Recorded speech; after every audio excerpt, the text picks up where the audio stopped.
Glass బియ్యం పలావ్ చేద్దాం అనుకుంటున్నాం. నేను మా ఆయన గారే కదా, మా పెద్దోడును, ముగ్గురికి కలిపి ఒక గ్లాస్ బియ్యం చేద్దాం అనుకుంటున్నాను. ఇది చికెన్ వాటర్తో చేస్తాను. చికెను కొంచెం ఉప్పు, కొంచెం పసుపు, ఒక స్పూను అల్లం వెల్లుల్లి పేస్ట్ వేసి ఇలా ఉడికించుకోవాలి. ఈ మాంసం అంతా పక్క తీసి నీళ్ళు ఉంటాయి కదా, ఆ నీళ్ళతో చేస్తాను పలావ్. ఇందులోనే ఉల్లిపాయ, పచ్చిమిరపకాయ, టమాటా,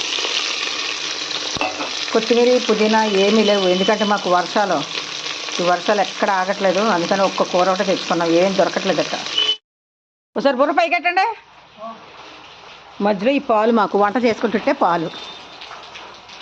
అబ్బా అబ్బా అబ్బా, ఏం వర్షం!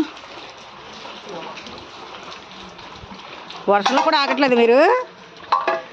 ఇదిగోండి, గిన్నె పట్టుకోండి ఫస్ట్. ఈయనే ఒకరోజు వస్తే ఒకరోజు రారు పాలు మాకు. అందుకే ఒకరోజు పెరిగొట్టు, ఒకరోజు ఉండదు. హాయ్ అని చెప్పండి. హాయ్ అనండి. గ్లాస్ బియ్యమే కదా, అందుకని ఒక టమాటా, ఒక ఉల్లిపాయ, 2 పచ్చిమిరపకాయలు అంతే. చాలా కొద్దిగా వండుతున్నాను. స్పూన్ అల్లం వెల్లుల్లి పేస్ట్, కొంచెం బిర్యానీ మసాలా. ఈ గ్లాస్తో ఒక గ్లాస్ బియ్యం పోస్తాను కాబట్టి ఈ గ్లాస్తో 2 గ్లాసులు నీళ్ళు పోస్తున్నాను. వేగిపోయింది. ఒక గ్లాసు నీళ్ళు పోస్తాను కదా, ఒక గ్లాసు చికెన్ ఉడికించిన నీళ్ళు ఇవి. 2 గ్లాసులు సరిపోయింది. మరగాలి ఇప్పుడు బాగా.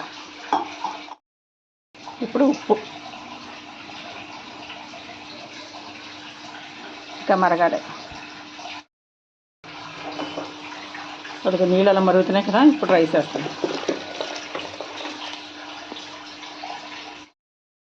ఇది ఇలా ఉడుకుతుంది కదా, ఇలా ఉడుకుతున్నప్పుడు కుక్కర్ మూత పెట్టేస్తాను.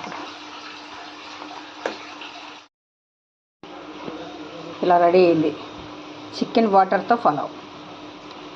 రెడీ. Like, share, subscribe. నమస్తే.